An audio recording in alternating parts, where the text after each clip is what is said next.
Hello friends, I am doctor Pankaj और इस video में हम अपने कुछ यूट्यूब के इंपॉर्टेंट कमेंट्स के आंसर को देखेंगे। तो चलिए देखते हैं। तो पहला कमेंट है, सर आपने कहा कि कॉलेज मैटर नहीं करता। एक्चुअली मैंने अपनी वीडियो में कहा था कि एमबीबीएस करने के लिए कोई भी कॉलेज मैटर नहीं करता, आप किसी भी कॉलेज से एमबीबीएस कर सकते हैं। तो ये उसी के बारे में पूछ रहे हैं। तो क्या जो स्टूडेंट हाई रैंक कॉलेज में पढ़ते हैं उन लोगों को क्लिनिकल पोस्टिंग में ज़्यादा केस मिलते हैं, और जो स्टूडेंट लो रैंक कॉलेज में पढ़ते हैं उन लोगों को ज़्यादा केस स्टडी नहीं मिलती। तो इनका बोलना है कि जो लोग अच्छे कॉलेजेस निकालते हैं, जैसा कि माना जाता है कि हाई रैंक कॉलेजेस जैसे कि एम्स हो गया, सफदरजंग हो गया, मौलाना आज़ाद हो गया, केजीएमसी हो गया, तो उसमें पढ़ने वाले बच्चों को क्या क्लिनिकल केस ज़्यादा मिलते हैं, या जो कि बाद के रैंक के कॉलेज उठाते हैं पेरीफेरी वाले। तो देखिए ऐसा बिल्कुल नहीं है। एमबीबीएस कॉलेज में जो क्लिनिकल कोर्स की जो पढ़ाई होती है, कौन कौन से केसेस पढ़ने हैं, वो सारे के सारे केसेस हर गवर्नमेंट कॉलेज में सफिशिएंट अमाउंट में आपको मिल जाएंगे, उसमें कोई दिक्कत आने वाली नहीं है। इवन गवर्नमेंट छोड़ो, प्राइवेट कॉलेज में भी वो केसेस जो एमबीबीएस के लिए चाहिए आराम से मिल जाते हैं। तो ये बात अपने दिमाग से निकाल दो, ऐसा कुछ भी नहीं होता है। और मैं बार बार कहता हूँ कि अगर एमबीबीएस अगर आपको करनी है तो आपको किसी भी कॉलेज से अगर मिल रही है तो बिल्कुल कर लो, भारत के किसी भी कॉलेज में किसी भी कोने में एमबीबीएस कर लो, पर उसके लिए कॉलेज के चक्कर में अपना साल खराब मत करो, क्योंकि साल जो होता है ना वो सबसे इंपॉर्टेंट होता है। इसकी वैल्यू आपको बाद में समझ आएगी कि साल कितना इंपॉर्टेंट होता है।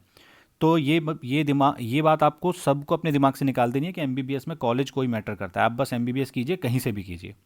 नेक्स्ट क्वेश्चन, सर एक MBBS doctor X-ray, ultrasound, MRI, CT scan चारों चीज़ देख सकता है? देखो इसका आंसर है नो। अगर आपको, जैसे आपने एमबीबीएस कर ली, तो अगर आप अल्ट्रासाउंड देखना चाहते हैं तो उसमें कुछ जगहों पे पहले तो एक डिप्लोमा होता था 6 मंथ का, आजकल मुझे नहीं पता वो डिप्लोमा होता है कि नहीं। अगर वो डिप्लोमा होता है, आप चाहें तो दिल्ली अपोलो में एक बार चेक कर लीजिएगा, तो 6 मंथ का डिप्लोमा होता है, उसको करने के बाद आप शायद अल्ट्रासाउंड कर सकते हैं। बट एमआरआई और सीटी स्कैन करने के लिए या तो आपको कोई डिग्री होनी चाहिए, जैसे कि या तो आपके पास एमडी रेडियोलॉजी की डिग्री होनी चाहिए, नहीं तो डीएनबी रेडियोलॉजी की डिग्री होनी चाहिए, और नहीं तो एमडी डीएमआरडी का डिप्लोमा होना चाहिए 2 साल का, तभी आप सीटी और एमआरआई को आप रीड कर पाएंगे।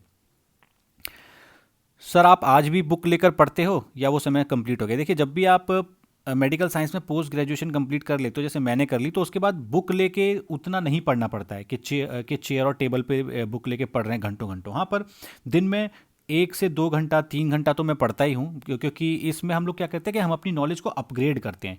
तो हमारे जो मेडिकल साइंस में रिसर्च होती रहती है, तो वो जो रिसर्च होती रहती है ना, उसको पढ़ के हम लोग खुद को अपग्रेड करते हैं। कुछ कुछ सेमिनार होते हैं, कुछ कुछ वेबिनार होते हैं, उनको भी अटेंड करते हैं। बट हाँ, वो टेंशन वाली पढ़ाई की कोई दिक्कत नहीं होती कि आपको घंटों बैठ के पढ़ना है। Sir I am 7 year dropper and I will get AIIMS now, will I face social stigma? देखो ये बोल रहे हैं कि इनको 7 साल लगे अपना सिलेक्शन निकालने में, और इनको उम्मीद है कि इनको इस बार एम्स मिल जाएगा। तो इनको ये पूछें कि क्या इन्हें सोशल स्टिग्मा फेस करना होगा। देखिए जो ड्रॉपर्स होते हैं उनको सबसे बड़ा सोशल स्टिग्मा वो पता है कहाँ से फेस करते हैं? खुद से। ठीक है, तो इनके लिए सबसे बड़ी प्रॉब्लम ये खुद है, क्योंकि इनके जो दिमाग में ना, इनके ब्रेन के अंदर ये बैठ गया है कि ये ड्रॉपर है, और ऐसे बच्चे हमेशा परेशान रहते हैं। मैं यही बोलूँगा कि जो भी ड्रॉपर है ना, वो अपने दिमाग से निकाल दे कि वो ड्रॉपर है।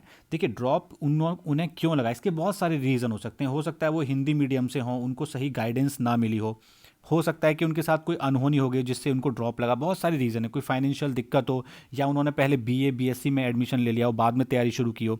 तो जो दिक्कत है वो उनके साथ है, वही जानते हैं कि किन परिस्थितियों से गुजरते उन्होंने सिलेक्शन निकाला है। अब देखिए चाहे 7 साल में निकला, चाहे 2 साल में, चाहे 3 साल में, फाइनली इनको एम्स मिलने जा रहा है, जो कि एक बहुत बड़े गर्व की बात है। तो मैं यही बोलूँगा कि आप खुद से पढ़ाई कीजिए। देखिए जब आप कॉलेज में जाएंगे ना, बहुत ही कम लोग होंगे जो आपको क्रिटिसाइज़ करेंगे, इक्का दुक्का। उनसे घबराने की बात नहीं है, उनको तो कोई सुधार ही नहीं सकता है। ज़्यादातर लोग आपको क्रिटिसाइज़ नहीं करने वाले हैं। तो सबसे जो बड़ा क्रिटिसिज्म है वो आप खुद से ही झेलोगे। तो अपने दिमाग को कंट्रोल में रखिए, बस एमबीबीएस पढ़िए, अच्छे डॉक्टर बनिए, आपके साथ देखिए भविष्य में हमेशा ही अच्छा होगा। Next question, sir after complete MBBS की कितने मंथ के बाद हम एज एमबीबीएस डॉक्टर ज्वाइन कर सकते हैं, एमओ और जेआर?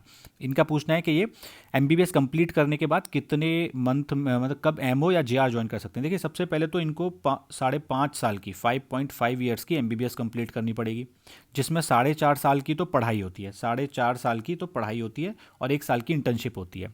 जब आप इंटर्नशिप कंप्लीट कर लेते हैं तो उसके बाद आपको डिग्री मिल जाती है एमबीबीएस की, और उस डिग्री के मिलने के बाद आप कहीं भी ज्वाइन कर सकते हैं एज अ जेआर और एमओ। और जहाँ तक एमओ की बात है, तो एमओ जो होता है उसकी जो वैकेंसी है वो स्टेट में निकलती है, वो एक गवर्नमेंट जॉब होती है, तो उसकी वैकेंसी हर स्टेट निकालता है, तो वो देखते रहना है। वो हर स्टेट की अपनी वेबसाइट होती है जहाँ पे जो वैकेंसीज निकलती हैं उसको देखते रहो, जब भी वैकेंसी निकले उसमें जाके इंटरव्यू दे दो। नेक्स्ट क्वेश्चन, सर मेरा नीट फोर्थ ड्रॉप में निकला है, लोग मुझे बहुत क्रिटिसाइज़ कर रहे हैं, क्या मैं गलत डिसीजन लिया? नहीं, बिल्कुल गलत नहीं लिया। फाइनली आपका जो नीट है वो निकल चुका है फोर्थ अटेम्प्ट में, तो अब आप खुशी मनाइए। जो लोग क्रिटिसाइज़ कर रहे हैं ना वो खुद बहुत बड़े बेवकूफ़ लोग हैं, या तो वो बेवकूफ़ हैं या वो आपसे जलते हैं, बस ये दो ही बात हो सकती हैं। तो ऐसे लोगों के चक्कर में आपको अपना दिमाग नहीं ख़राब करना है। आपने जो ड्रॉप लिए, मैंने पहले भी एक्सप्लेन किया, उसके कुछ रीज़न होते हैं, तो आप सबसे बड़ा जो दिमाग में जो क्रिटिसिज्म है वो आपके दिमाग में, आप अपने दिमाग से निकालो, आप एकदम सही हो जाओगे। सारा ध्यान एमबीबीएस में लगाओ और अच्छे डॉक्टर बनो। सर वॉक इन इंटरव्यू में क्या पूछते हैं, प्लीज़ रिप्लाई। देखिए जो वॉक इन इंटरव्यू होता है, जो जहाँ तक मैं समझ रहा हूँ ये जेआर की ही बात कर रहे हैं, तो जेआर का जो इंटरव्यू है ना उसमें अक्सर वो ना जो एमबीबीएस के जो फाइनल ईयर के सब्जेक्ट्स हैं ना उनसे ज़्यादा पूछते हैं। और वो क्लिनिकल क्वेश्चन पूछते हैं, जैसे कि जो आपने काम किया है उसी के बारे में पूछते हैं। जैसे वो पूछेंगे कि भाई एक पेशेंट आया जिसको हाइपोग्लाइसीमिया मतलब उसका ब्लड शुगर कम हो गया है, तो आप उसको कैसे मैनेज करोगे? और हर एमबीबीएस करने वाला बच्चा इसका आंसर दे देगा आराम से। या वो पूछेंगे, सपोज करो मुझसे कई बार पूछा गया था, एक पेशेंट आया उसको सीजर आ रहे हैं, सीजर मतलब उसको दौरे पड़ रहे हैं, तो कैसे ट्रीट करोगे? तो उसका एक ट्रीटमेंट होता है, तो वो मैंने बता दिया। उसके बाद पूछते हैं कि भाई एक पेशेंट आया फीवर का, आप इमरजेंसी में हो, फीवर का एक पेशेंट आया, आप कैसे मैनेज करोगे उसको? तो जनरली जो क्वेश्चन होते हैं वो क्लिनिकल क्वेश्चंस होते हैं, इसमें घबराने की बात नहीं है, आप आराम से इनके आंसर कर पाओगे।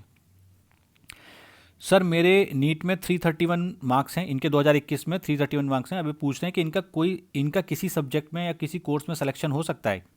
तो देखिए अभी तो कहना श्योर नहीं है, बट मैं बोलूँगा कि आप काउंसलिंग अटेंड कीजिए, ठीक है, और काउंसलिंग में अपनी चॉइसेस और कॉलेज को अच्छे से भरिए, अगर भगवान ने चाहा तो शायद आपको कुछ मिल जाए, पर इसकी कोई गारंटी नहीं है, डिपेंड करता है कि आपसे पहले कितने स्टूडेंट लेना चाहते हैं, आपकी कैटेगरी क्या है, बहुत सारी चीज़ें मैटर करती हैं, बट आप काउंसलिंग अटेंड कीजिएगा।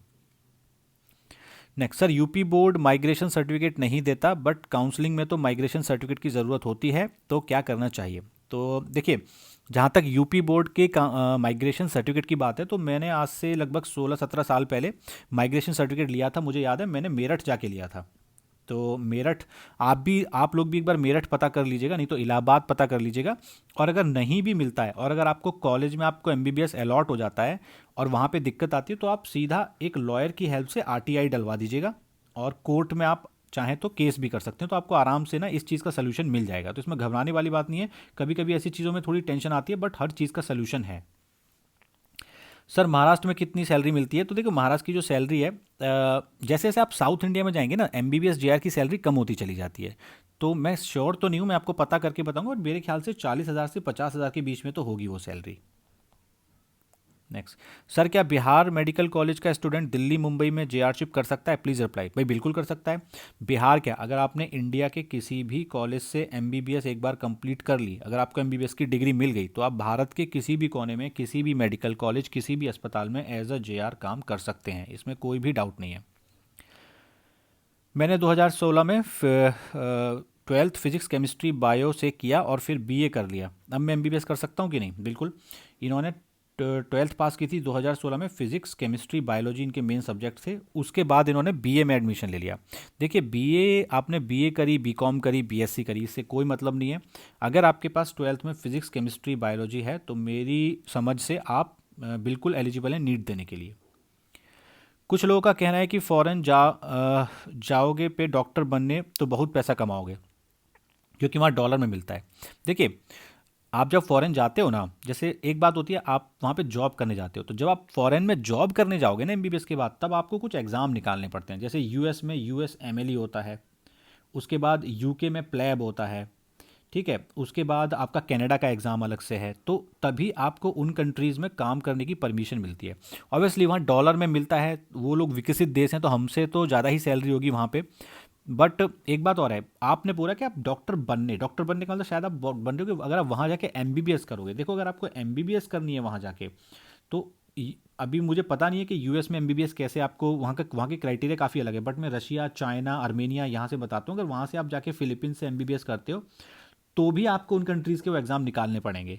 और अगर आप इंडिया में भी आते हो एमबीबीएस करके, तब भी आपको यहाँ पे इंडिया में अगर आप प्रैक्टिस करना चाहते हो तो आपको एग्ज़ाम्स निकालने होंगे। तो बिल्कुल आप जा सकते हो, आप किसी भी फॉरेन कंट्री में काम करने के लिए जा सकते हो, बट वहाँ पे जाने से पहले आपको वहाँ के एग्ज़ाम को क्लियर करना पड़ेगा। तो इस वीडियो को यहीं पे एंड करते हैं। Thanks for watching my video.